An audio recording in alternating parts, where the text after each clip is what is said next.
민주당 이재명 후보가 어제 큰절을 하고 눈물을 보이며 절박한 심정을 호소했죠. 오늘은 송영길 대표가 총선 불출마를 선언하며 민주당 쇄신안을 꺼내들었습니다. 86세대의 용태론과 함께 서울 종로 등 민주당의 귀책 사유가 있는 재보선 지역에는 공천을 하지 않겠다고 밝혔는데요. 승부수가 과연 통할 수 있을까요? 관련 내용을 톡소론 정치에서 짚어봅니다.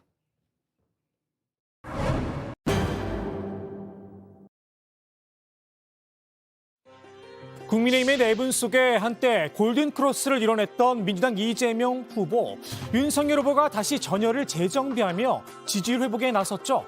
그 사이 이 후보의 지지율은 지지부진한 상태를 면치 못했는데요. 보시는 것처럼 30% 중반에서 박스권에 갇힌 모양새입니다. 당장 이번 대선의 향배를 가릴 설 연휴가 일주일도 채 남지 않은 상황이죠. 그 전에 여론을 역전시킬 돌파구가 필요한데요. 여론조사 동료운동까지 벌이고 있지만 큰 효과를 보지 못한 듯 싶습니다. 이 후보 절실한 마음으로 다시 초심을 되새겼는데요. 국민들에게 큰 절을 올리며 한껏 자세를 낮춘 겁니다.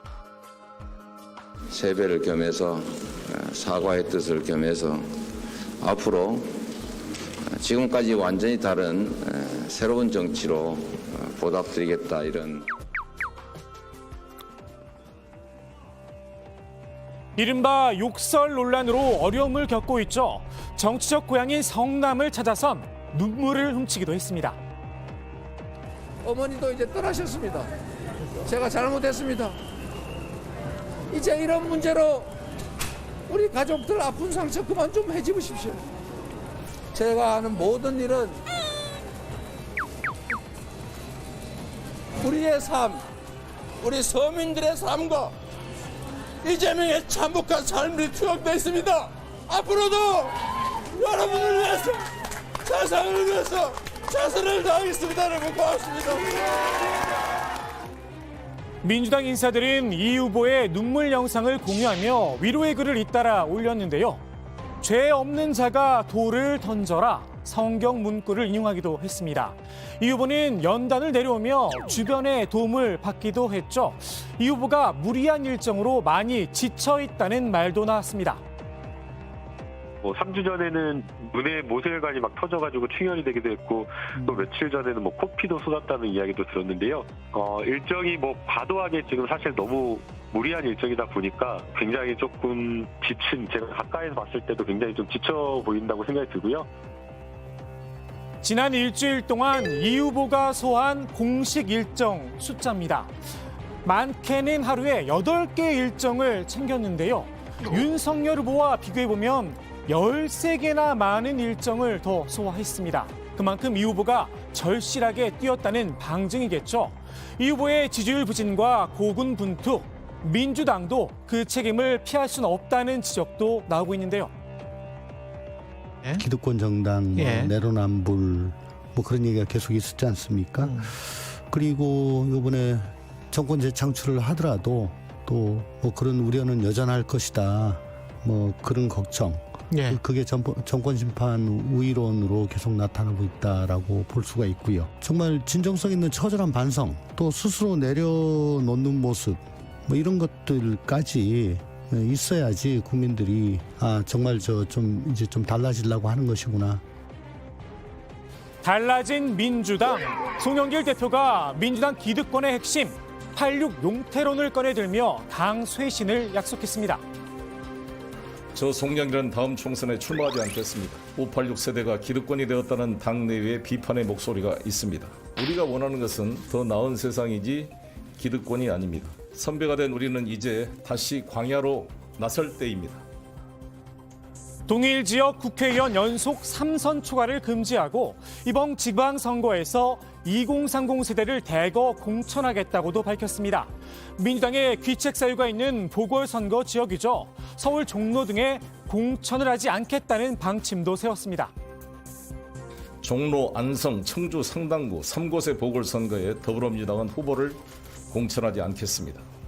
국민의 상식과 원칙에 따른 공당의 책임입니다. 정치적 유불리를 떠나 국민의 뜻을 받아 책임 정치라는 정도를 지키겠습니다. 송 대표가 던진 민주당 쇄신안, 과연 세대 교체로 이어질 수 있을까요? 586의 용태가 그냥 몇몇 사람들의 인물 바뀌는 것, 사람 바뀌는 것으로 끝나서는 안 된다고 생각이 듭니다. 일부만 이렇게 해서는 안 되고 정말 큰 흐름을 바꿀 수 있는 정치 세대 교체가 필요하다고 생각이 듭니다. 다만 다른 86 세대들이 용태를 수용할지는 또 다른 문제입니다. 누가 강요하고 압박하는 문제가 아니라고 생각합니다. 각자 국회의원들이 판단할 문제이고요. 벌써 20년이 넘은 86세대 삼겹살 불판. 오랜 시간 켜켜이 쌓인 음식의 흔적이 고스란히 눌어붙어 있죠. 2000년 총선에 다들 들어오신 분이거든요. 다 30대에 시작하신 분들. 386, 30대에 시작했잖아요. 20대 후반에 들어오신 분도 계세요. 네. 그게 당시 김대중 전 대통령이 획기적으로 젊은 인사를 한꺼번에 수혈해서 그것도 당선될 만한 좋은 지역구에 다 줬지 않습니까? 네, 그렇습니다. 근데 지금 그 사람들이 지금 다들 중진이 돼가지고 네. 자리 안 비켜주고 있으면 네, 그 당선될 만한 좋은 자리에서 안 비켜주시더라고요. 개별 의원들의 판단에 맡길 게 아니라 판 자체를 갈아야 하는 게 아닌가 싶기도 합니다. 적어도 대선 표심을 흔들려면 말입니다. 이재명 후보가 역전의 발판을 만들 기회에 TV 토론도 그 가운데 하나로 꼽히는데요. 이번 설 연휴 기간에 윤석열 후보와 양자 토론을 벌이기로 합의를 한 상태입니다. 다만 토론에서 배제된 국민의당과 정의당이 크게 반발하고 있죠. 법원에 방송 금지 가처분 신청까지 낸 상태인데요. 내일 그 결과가 나온다고 합니다. 토론 성사 여부에 관심이 쏠리고 있는 가운데 민주당에선 두 사람만의 토론은 공정의 가치를 훼손하는 거다. 비판의 목소리도 나왔습니다. 아무리 그 방송사와 후보들끼리의 그 협의에 의했다 하더라도 그 절차는 공정하고 누가 봐도 공평해야 되는데 만약에 원하는 후보 2명을 빼놓고 양자 토론만 이루어진다면 그럼 불공정한 거지요. 가뜩이나 양당의 독과점 구조가 한국 정치에 끼치는 폐해가 큰데 선거의 토론까지 그 제한적으로 양자 토론을 하는 건 매우 잘못된 것입니다. 반면 국민의힘에선 3등 후보는 필요 없다며 잘라냈는데요. 3등 후보나 안철수 후보의 경쟁력이라는 것이 최근에 또 이제 주춤하는 추세이기도 하고 무엇보다도 유권자들의 알 권리를 충족시키기 위한 토론회인데 지금 뭐 안철수 후보 같은 경우에는 많은 사안에 대해 가지고 그 양비론으로 일관하고 있습니다. 토론하는 상황 속에서 양비론이 끼게 되면은 오히려 토론의 집중도가 떨어질 거라는 우려가 저희는 있습니다. 양자 간의 네거티브 공방은 괜찮고 양비론은 안 된다는 걸까요? 정작 안철수 후보 본인은 미래를 이야기하겠다는 입장이죠. 제가 미래 이야기를 계속하게 되면 두 사람 간의 어떤 네거티브 공방 같은 게 빛이 바래겠죠. 아마 그래서 서로 불편해하시는 것 아닌가 싶습니다. 더욱이 이준석 대표에겐 4등인 정의당 심상정 후보는 아예 안중에도 없었습니다. 정의당은 양자 토론을 강행하면 당력을 모아 토론회장에서 저지투쟁에 들어갈 거다 경고의 메시지를 내놓은 상태인데요. 양자 토론이 과연 양강 후보에게 득이 될지는 토론 내용을 지켜봐야 할 듯합니다. 이번 대선 후보 TV 토론의 시작은 이제 양자 대결인데요. 사실은 뭐 양자 대결 토론 구도가 득이 될 수도 있고요, 실이 될 수도 있습니다. 그래서 양쪽 모두 제대로 검증이 안 된다면 오히려 국민들의 마음이 다른 곳으로 돌아설 수도 있다라는 거 기억하셨으면 좋겠고. 이재명 후보 입장에선 진보 지지층 결집도 중요하죠. 검찰 공화국을 거론하며 이런 이야기까지 꺼냈는데요.